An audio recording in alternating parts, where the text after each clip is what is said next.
Selamat pagi teman-teman, kita bertemu ya dalam segmen kedua, dalam episode kedua masih mengenai corporate e-learning. Kali ini topiknya mengenai design thinking ya.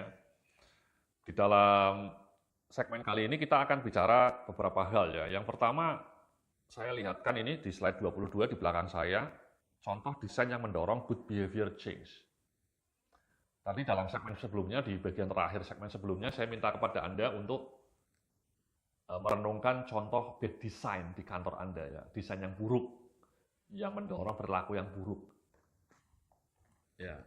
Nah, di segmen kali ini kita akan bicara sebaliknya, contoh desain yang bagus dan mendorong perilaku yang bagus. Ya.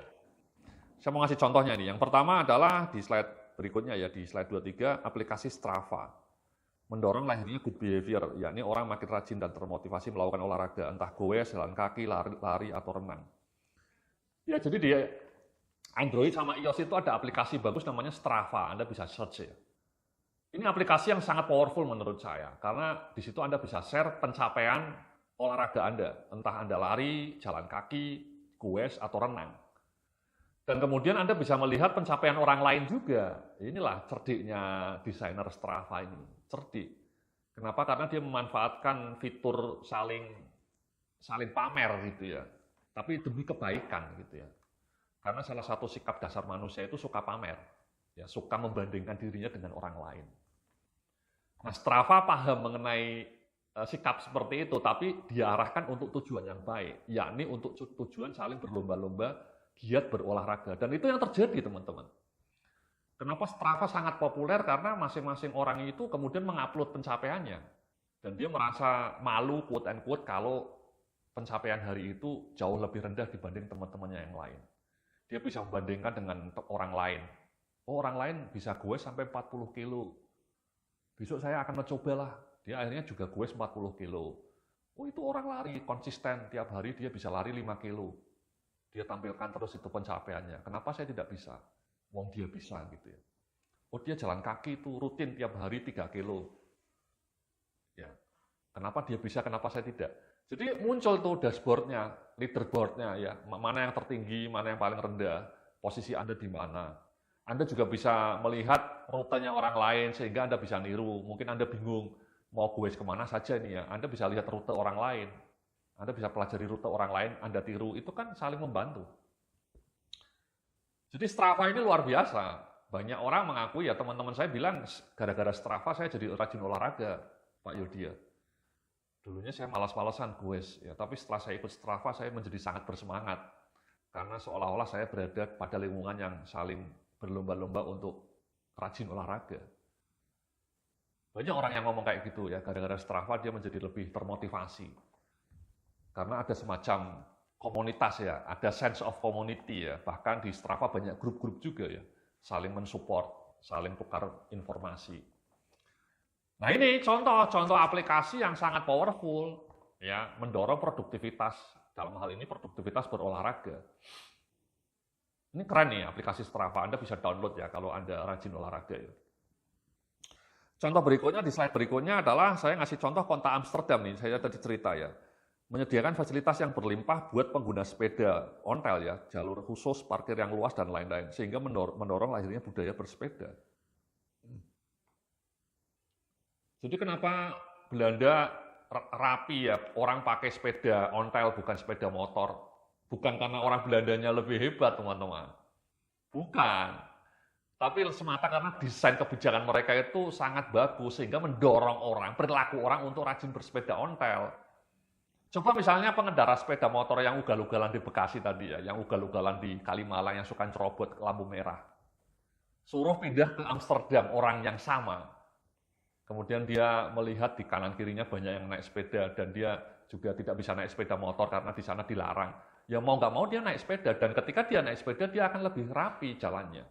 Jadi orang yang sama yang tadinya kita maki-maki gitu ya, kita bully atau kita kecam karena dianggap orangnya serampangan.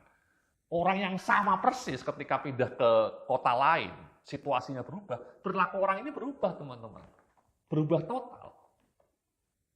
Jadi itulah ya, jadi ketika kita menjudge orang itu jangan mudah menjudge orangnya. Kan dalam ilmu psikologi ada rumus namanya Perilaku behavior itu didrive dua variabel, orangnya sendiri sama situasi. Nah, situasi ini sering dilupakan. Padahal menurut saya situasi ini sangat punya peran besar. Misalnya saya sekarang rajin olahraga renang ya teman-teman ya. Saya tiap sore itu renang, hampir setiap hari.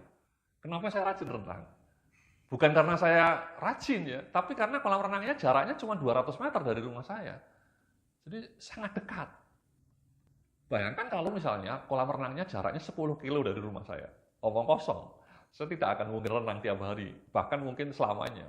Ngapain ya? Harus naik mobil 10 kilo, kena macet, parkirnya susah. Orang udah males. Tapi kenapa saya tiap sore renang? Karena kolam renangnya itu cuma 300 meter dari rumah saya. Sangat dekat. Jadi itu situasi itu punya peran penting terhadap perilaku, Mas. Ya, jadi saya mau ngasih tahu itu. Contoh berikutnya adalah tadi ya, fitur auto debit ya. Di slide 25 ini fitur auto debit investasi terbukti mendorong orang untuk lebih rajin melakukan investasi secara rutin. Ini contoh design thinking yang bagus juga ya. Jadi produk auto debit itu sekali lagi tadi saya bilang dikembangkan melalui design thinking yang oke, yang wow. Dan akhirnya berhasil mendorong orang rajin investasi. Itu keren. Ya, jadi kadang-kadang itu teman-teman ya, banyak orang punya pikiran mengubah perilaku orang itu dengan nasihat. Itu ngomong kosong teman-teman. Ya jadi nasihat, berulang-ulang, rajin investasi, ngasih edukasi, ngasih training, ngasih seminar, bikin panduannya, bikin poster, kampanye, gemar menabung, gemar investasi, itu useless, kata para pakar behavior. Yang kadang-kadang jauh lebih powerful adalah bukan nasihat, bukan motivasi, bukan ceramah, bukan seminar, tapi Anda sediakan fiturnya. Anda sediakan something yang membuat orang mudah investasi. Begitu Anda munculkan, wah, boom. Tanpa dikasih nasihat-nasihat, orang berbondong-bondong investasi. Contohnya aplikasi Bibit ya. Di Indonesia itu ada dua aplikasi keuangan yang fenomenal pertumbuhannya, yakni aplikasi Bibit sama aplikasi Ajaib. Namanya mirip ya. Dua-duanya produknya mirip ya. Jualan aplikasi memudahkan Anda untuk investasi reksadana, investasi saham, macam-macam lah. Nah itu booming itu, dua aplikasi itu. Nah kenapa dia booming? Karena design thinking, aplikasinya sangat user friendly, mudah di-download, mudah dioperasikan, sangat nyaman, tidak ribet, beda jauh dengan aplikasinya perusahaan sekuritas lain. Perusahaan sekuritas lain kan banyak juga punya aplikasi ya, tapi aplikasinya jadul, tidak mudah digunakan, tidak user friendly. Nah, Ajaib sama Bibit itu pinter desainnya. Jadi langsung booming. Itu loh ya, teman-teman ya. Maksud saya contoh itu menunjukkan bahwa kadang-kadang mengubah perilaku orang untuk rajin investasi itu bukan dengan nasihat, tapi cukup sediakan situasi tertentu atau tool tertentu yang notabene dibangun dengan pendekatan design thinking, dan boom, kalau itu muncul ya orang dengan sendirinya akan rajin investasi. Gitu ya teman-teman ya.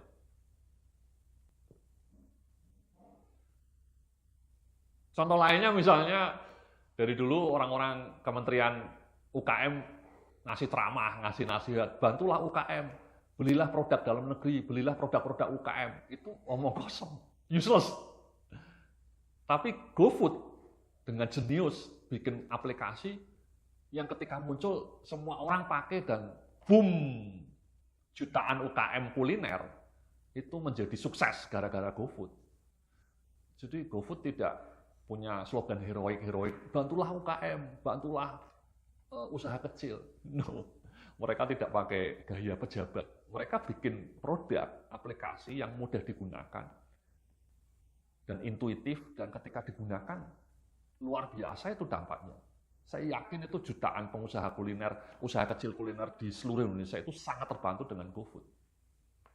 Di Bekasi misalnya ada ribuan usaha kuliner yang bangkit gara-gara pesanan GoFood-nya tinggi sekali. Jadi aplikasi GoFood itu contoh design thinking yang menyelesaikan solusi, membantu UKM kuliner, UKM kelas kecil kuliner menjadi sukses. Ya karena sebuah aplikasi yang dibangun dengan pendekatan design thinking.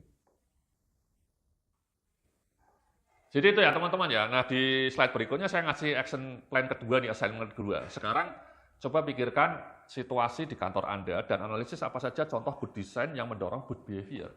Ya. Jadi coba lihat di kantor Anda, di ruangan sekitar Anda mungkin kantornya ada beberapa lantai atau satu gedung khusus atau di pabrik. Coba Anda perhatikan. Ya. Perhatikan. Apa yang membuat contoh desain yang bagus di kantor Anda yang mendorong perilakunya menjadi bagus? Coba pikirkan. Ya, jangan-jangan tidak ada ya. Tapi saya harap banyak sih ya. Oke. Contoh saya mau kasih tahu nih di rumah saya misalnya. Saya kan WFH. Contoh desain kecil yang sangat powerful good design itu adalah saya selalu naruh buah di meja makan saya. Jadi saya selalu bilang sama istri saya, tolong di meja itu setiap hari sediakan buah-buahan. Dan singkirkan makanan-makanan yang tidak sehat dari meja makan saya. Makanan yang manis-manis itu tolong disimpan di dapur aja, disembunyikan. Jadi tiap hari ketika saya turun ke lantai 1, kan saya ruang kerjanya di lantai 2. Di meja makan itu yang muncul adalah buah-buahan. Ya. Apel, anggur, jeruk, belimbing, atau salak. Itu desain yang simple kan, tapi powerful. Dengan cara seperti itu jadi saya rajin makan buah. Jadi saya makan buahnya sangat banyak. Dan itu kan sehat ya. Para ahli gizi menyarankan minimal Anda itu makan buah 1 hari 2 porsi. Dan saya selalu lebih dari 2 porsi ya. Saya makan buahnya sangat banyak. Jadi saya itu kalau lapar ngambilnya buah. Ya, salak. Kalau saya lapar ngambilnya buah, bukan gorengan. Oke. Jadi itu contoh desain sederhana. Misalnya di kantor Anda kalau meeting mulai besok tolong saya sarankan konsumsinya jangan lagi roti-roti kue-kue yang manis itu teman-teman. Anda bilang bagian umum, ibu-ibu mulai besok kalau meeting tolong camilannya buah atau sayur misalnya kaca, misalnya brokoli gitu ya. Ubi rebus, kentang rebus, ya, anggur, apel, salak. Jangan lagi kue-kue. Oke? Terima kasih ya. Jadi itu ya, assignment kedua ya. Nah berikutnya ini kita bicara mengenai di slide 27 ini kriteria good design thinking. Ya. Apa sih kriteria good design thinking itu? Ada macam-macam teman-teman. Ya ada macam-macam. Ya jadi ada beberapa elemen kriteria good design thinking. Yang pertama di slide berikutnya estetik. Ya ini kan keren ya. Contoh Galaxy S Ultra. Ya. Jadi kalau Anda bikin produk atau bikin kebijakan atau bikin desain kantor Anda itu pertama-tama estetik. Ya. Bikin poster itu estetik. Ya. Jangan sembarang. Bikin slide presentasi misalnya. Ya Anda kan sering bikin slide presentasi. Ya. Itu buahnya itu slide presentasi manajer itu jadul. Ya. Bagaimana Pak bikin slide presentasi yang estetik? Anda bisa lihat video saya yang judulnya Presentation Skill. Di dalam corporate e-learning ini kan saya menyediakan 21 judul training online. Salah satu judulnya adalah Presentation Skill. Anda bisa pelajari itu. Di situ saya banyak ngasih contoh slide-slide presentasi yang estetik, yang tidak jadul. Oke. Ya. Ya, jadi jangan bikin presentasi itu yang garing gitu ya, membosankan, itu kan jelek. Ini kan contohnya punya saya slide di belakang saya kan keren. Gambarnya memang keren ya, gambar HP yang keren Samsung gitu. Contoh yang berikutnya nih gambar yang keren juga ya, saya ngasih contoh yang keren ya. Gerai Starbucks. Ya. Gerai Starbucks itu di mana-mana di Jakarta itu keren-keren tampilannya. Dan standarnya ada benang merahnya ya, logonya di mana, warnanya apa, dalamnya apa, dan bahkan mereka itu tidak sembarangan nyetel musik ya di dalam Starbucks kan musik selalu di-setel, musiknya itu harus genre tertentu, nggak boleh sembarangan. Ya. Kebetulan saya pelanggan Starbucks juga ya, pelanggan setia Starbucks juga ya. Nah itu kan estetik ya, jadi orang tertarik untuk masuk ke dalamnya gerai Starbucks. Ya. Nah sekarang kan banyak kafe-kafe happening ya, di Bandung, di Jogja itu banyak kafe-kafe happening yang desainnya estetik semua, ya, keren-keren. Tapi saya ngasih contoh Starbucks nih. Yang contoh berikutnya di halaman 30 nih, ini ruangan kerja.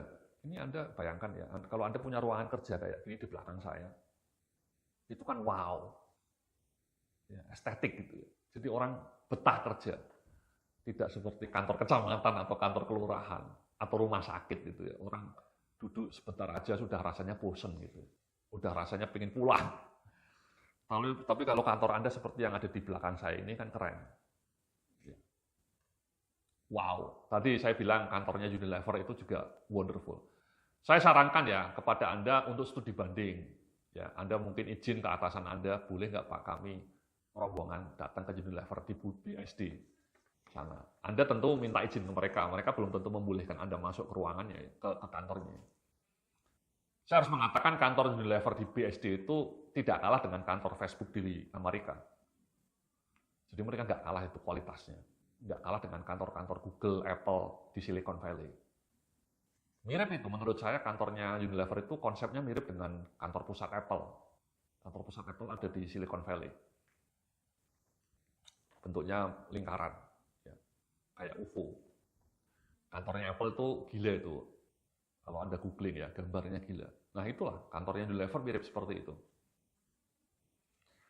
Kemudian kriteria yang kedua ya useful ya, solving problem ya, useful ya, jangan bikin desain yang tidak solve problem ya. Contohnya aplikasi mobile banking ya, Bank BCA sekarang punya aplikasi mobile banking yang bagus. Kemudian Bank Mandiri, Livin Mandiri itu juga sangat bagus menurut saya. Saya kebetulan pakai dua-duanya ya, saya pakai aplikasi mobile banking Bank BCA dan juga pakai mobile bankingnya Mandiri. Saya membandingkan dua-duanya, itu menurut saya Livin Mandiri lebih bagus ya. Anda nggak usah marah ya. Kalau Anda cuma pakai aplikasi BCA, mungkin marah-marah ya. Banyak kemarin saya bilang, ketika membandingkan dua aplikasi itu yang hanya menggunakan BCA marah-marah ya. Coba Anda download itu aplikasi Mandiri, bandingkan, baru bisa komentar. Karena saya membandingkan dua-duanya ya. Saya pakai aplikasi mobile BCA sudah lama juga ya, udah tahu bertahun-tahun yang lalu, sampai sekarang. Aplikasi Mandiri yang terbaru, Livin Mandiri itu menurut saya sangat powerful. Lebih bagus dibanding aplikasi BCA. Useful, ya. Nah, jadi useful Pak ya. Yang contoh berikutnya ini ya juga useful problem ini sepatu Nike ya. Sepatu Nike kan desainnya keren tapi juga useful ya. Oke. Kemudian di slide berikutnya ini di halaman 33 saya bilang kriteria berikutnya dari design thinking itu user experience-nya very good. Ya. Kenapa aplikasi Gojek ini misalnya di layar ya, aplikasi GoFood itu sangat disukai banyak orang karena UX istilahnya ya, singkatannya UX. Apa itu Pak UX itu ya user experience. User experience-nya very good. Ya, Anda buka aplikasi Gojek atau GoFood itu kan keren banget. Bandingkan dengan aplikasi lain atau aplikasinya pemerintah misalnya, itu kan beda jauh, beda kelas. Itu loh, saya ingin kantor-kantor Anda itu bikin aplikasi Android untuk karyawannya, tapi sekelas GoFood. Tapi isinya bukan GoFood ya, isinya ya misalnya performance appraisal. Kalau mau absen cukup dengan aplikasi Android Anda, kalau mau ngurus cuti dengan aplikasi Android Anda. Bisa nggak sekarang di kantor Anda mau ngajuin cuti dengan aplikasi Android? Sudah bisa? Kalau sudah bisa, bagus. Anda mau reimburse dana asuransi atau misalnya Anda berobat, Anda mau ngurus asuransinya, pakai aplikasi Android bisa nggak? Belum bisa Pak Yudi. Pakainya kertas. Dan kertasnya banyak yang harus saya tangani. Itu kan jadul teman-teman. HP Anda sudah RAM-nya 8 GB gitu ya. Tapi masa ngurus cuti, ngurus reimburse kesehatan aja masih pakai kertas. Itu kan kurang afdol. Bilang sama kantor Anda supaya Anda bikin aplikasi Android yang bagus seperti di depan layar Anda ini. Ini kan tampilannya sangat wow. Traveloka, Tokopedia itu kan aplikasinya bagus. Ya, user experience-nya bagus, UX-nya. Nah, Anda bikin tuh UX yang bagus kayak gitu, tapi untuk aplikasi kantor Anda. Oke? Nah, contoh berikutnya ini user experience ya, ini juga ya kantornya keren, desainnya Anda lihat ya sama ini desain kantornya keren kayak kantor Unilever ya, cerah. menyenangkan. Jadi masuk ruangan itu fresh gitu ya. Ada banyak pohon-pohonnya, kalau bisa ada banyak tanamannya. Itu ada di Jakarta, itu setahu saya ada sebuah kantor yang keren. Ketika masuk seolah-olah Anda masuk taman, di dalam gedungnya itu banyak pohon-pohon. Jadi fresh. Jangan ketika masuk kantor isinya rak-rak gitu ya. Buku apa rak-rak gitu ya, dinding-dinding. Itu bikin otak beku. Anda desain ulang itu kantor Anda supaya seperti yang ada di depan layar Anda ini, keren. Ya, kasih pohon, kasih taman, kasih air mancur. Jadi orang karyawan masuk itu fresh. Rasanya wow gitu. Tidak sudah macet di jalanan ketika masuk kantor isinya berantakan, isinya membosankan. Itu akan bikin produktivitas anjlok. Oke. Ini contoh berikutnya di halaman slide 35 ya, user experience ini juga website tampilannya bagus ya, mau minta alamat email dengan desain yang bagus. Kemudian di slide 36 tentu harus inovatif juga ya. Jadi ketika Anda mau mendesain something itu harus inovatif ya, kayak mobil Tesla ini kan juga sangat inovatif. Mobil listrik pertama yang paling laris ya di dunia ya, Tesla. Atau di halaman 37 saya ngasih contoh ini aplikasi, ya ini aplikasi kantor. Kalau bisa Anda bisa bikin aplikasi kayak gini di kantor Anda. Anda bisa akses melalui smartphone Android Anda atau melalui desktop Anda. Anda ngecek performance appraisal Anda tidak lagi pakai Excel. Banyak kantor yang mengelola performance appraisal kantornya dengan Excel, itu annoying. Kalau bisa pakai aplikasi kayak gini. Ya. Jadi keren. Ya, jadi tidak hanya pakai aplikasi keuangan. Sekarang kan banyak yang sudah dijual aplikasi keuangan ya. Akuntansi, aplikasi akuntansi banyak ya. Tapi kalau bisa aplikasi SDM juga dibikin dan inovatif. Fitur-fiturnya banyak. Oke. Terima kasih. Itulah ya beberapa karakteristik dari design thinking ya. Jadi useful, berguna, bermanfaat, estetik juga tampilannya keren, user experience-nya bagus. Dan kalau bisa ada unsur inovasinya. Gitu ya teman-teman ya. Sementara itu nanti kita lanjutkan dalam slide berikutnya ya, dalam segmen berikutnya ya. Salam sukses, penuh keberkahan.